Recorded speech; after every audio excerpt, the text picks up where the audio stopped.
White people are scared to death right now, particularly white males. They're scared to death that they are going to lose their power in the future. And they are. But if you want to get ready for the future, if you want to be treated well in the future, treat others well in the present. Victor Hugo said, "No force on earth can stop an idea whose time has come." The idea of one race, the human race, is an idea whose time has come.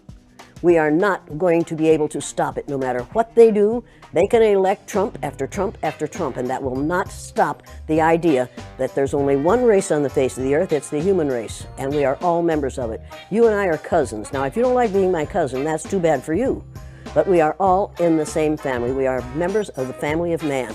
You say that all whites are racist. Can you expound on that, please? Any white person who was born, raised, and schooled in the United States of America, if you aren't a racist, you're a miracle.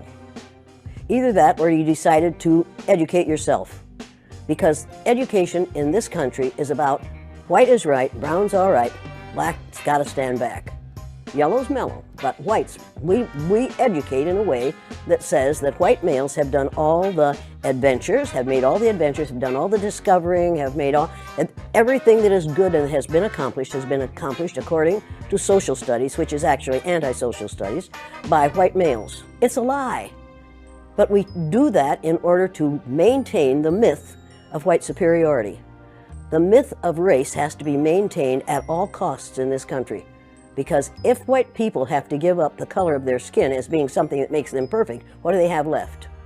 If we start teaching the truth about history, if we start teaching about Nile Valley contributions to civilization, it will totally change the way we conduct ourselves in the classroom. It will have to. Columbus didn't discover America.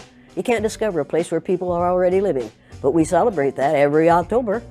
It's a lie. We need to get over. We need to stop telling the myths and start telling the truth. Most people will say, "I'm not racist." I'm not a racist. Why, some of my best friends are black. Yeah, and then you say, "Name one." Or this one, "I don't see color." And when some woman says to me, "I don't see color," I say, "I knew that. If you saw color, you wouldn't dye your hair that way." Or I say, if you saw color, you wouldn't wear that shirt with those pants. I believe that you don't see color. It's an attempt to deny skin color. And it's an attempt to deny what's wrong with seeing the color of my skin. Is it all right for you to see me kind of pink? That's okay for me. I don't mind.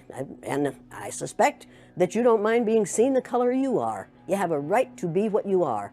And until people in this country and people in this world get it into their heads that the first modern human beings that evolved on this earth were black women. They evolved in sub-Saharan Africa about 280,000 years ago, and every human being on the face of the earth today has the memory of those black women's genetic structure in their genes.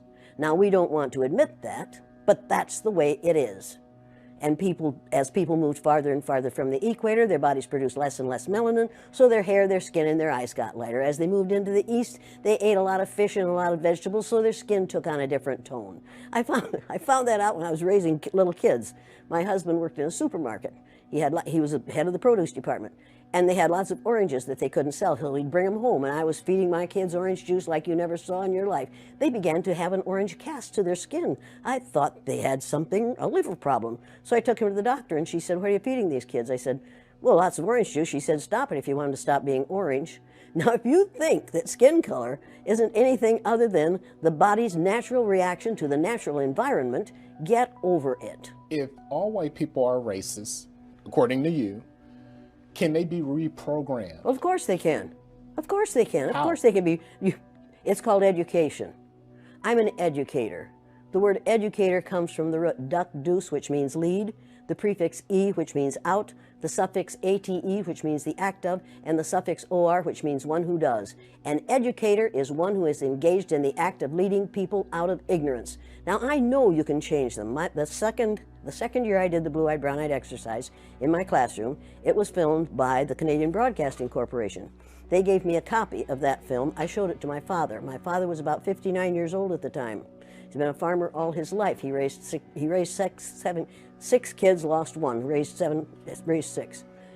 Watched that film as a 59-year-old man. When it was over, he stood up, and with tears in his eyes, he took his red handkerchief out of the back pocket of his overalls, his bib overalls, and said, I wish somebody had taught me that when I was 9 years old.